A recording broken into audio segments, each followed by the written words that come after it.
Thank you so much for coming.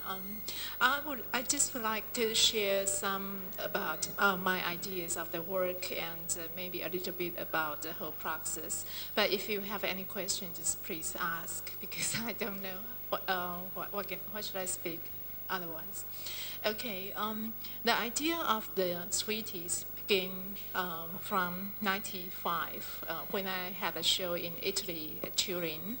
And at that time, I had also another show at the Venice Biennial.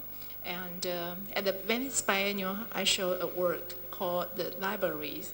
In that piece, I shredded many important books in the world. Like there's a series called Nobel Prize Literature. So the whole literature from Nobel Prize has been shredded by me. And then a series called Chinese Classics. And also a series called The World of Art, and another series called Godfather, which means, they are all very important lectures in the world, like books by Freud or by Nietzsche, and so on. And because most of these books have been written by men, so that's why I give the title with Godfather. Anyway, all these books, they are about 420 books, and I set them together in a space, looks very much like a small library, and that's why I call it the library piece. And after that piece, I was really very interested in the whole culture phenomenon, and that's why I came to the idea of the archive space. So I began to collect photos of celebrities. But I was not very interested in the adult photos because most of them already know them. Like, if you look at if I just mention a name like Picasso or Adolf Hitler, you have already an image in your own brain. So it seems not so interesting to have an archive with all these kind of photos. But instead, when I read their biographies, I was very interested in their childhood photos because you will always get a very surprising feeling. Because, like Picasso, you know how he looks like later on, always this old, intelligent, smart, and energetic man. But you never know how he looked like when he was a baby. And that's why I thought, if I would have an archive space instead of adult photos with all these baby photos, that will be, just very interesting. Alone, this surprising feeling is already very interesting. So I began to make this work, and so I had the show there, and so that was the first time I showed the sweetie piece. But because I did this piece in Europe for the first time, so at that time I only collected the European intellectuals, artists, and politicians, and so on. I just try my best what I can get. But when I got the invitation from the Asia Pacific Triennial, I thought it would be better if I could have some photos from people of this area that would be more interesting to the audience here, because so that you could have a more more intimate or more personal dialogue with all these pictures, because you know them better. And that's why you can see that in these sweeties, they are figures like the Indira Gandhi or the Aung San Suu Kyi or Dalai Lama, or this is King of Thailand, or this is Nam Jong Paik, a very famous Korean artist based in New York, or for example, Lee Teng-hui is president in Taiwan. And also, there are some important figures in Australia, or especially in this Queensland area. Like I have Doug Hall, the director of the gallery, which is very important.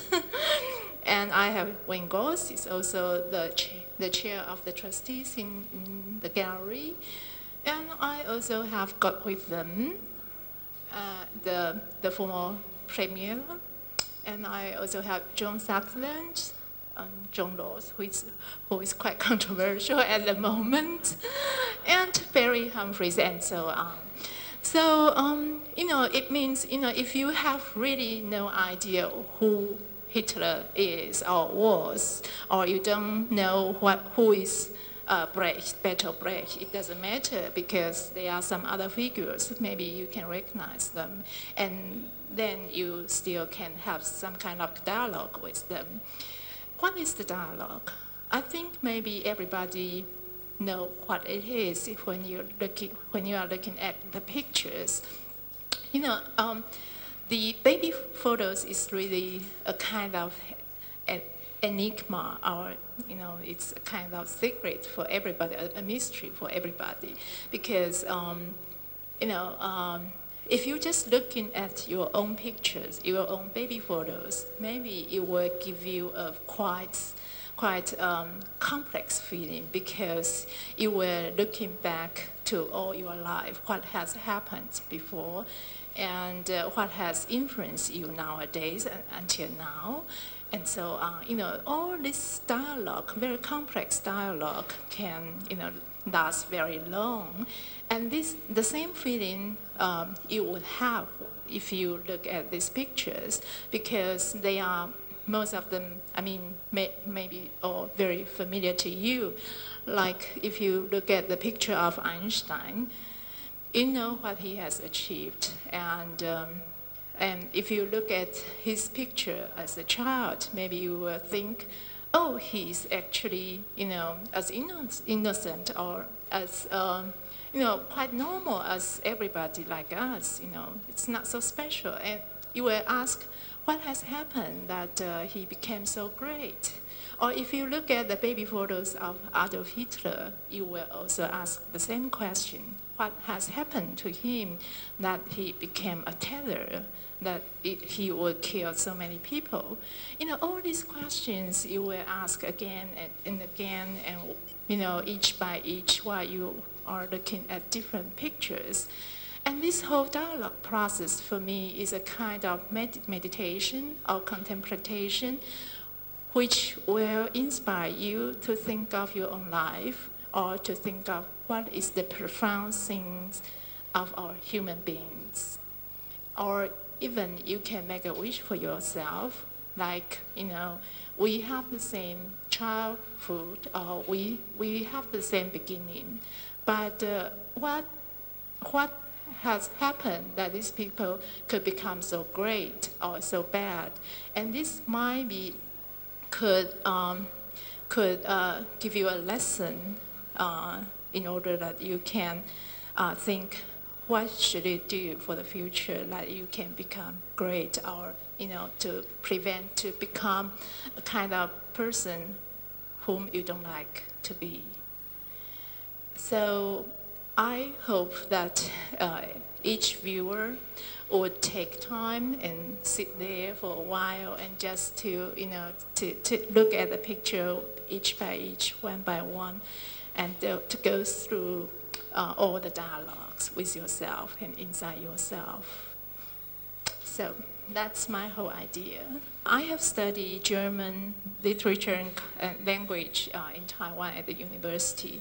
And after I graduated from the university, I thought maybe I should learn something which I have never learned before. So I switched my field to visual art. Actually, at that time, I was also very interested in theater, and I was also a playwright by that time. So I thought maybe I should have some idea about stage design. So I decided to went to Vienna to study stage design. But unfortunately, I was not accepted in the school for the stage design. So I tried the sculpture department. So I got the lucky there. So since then, I study sculpture. And after about 2 years in Vienna, I just switched my school to art school in Düsseldorf, which is quite famous in Europe or in the whole world for the avant-garde art.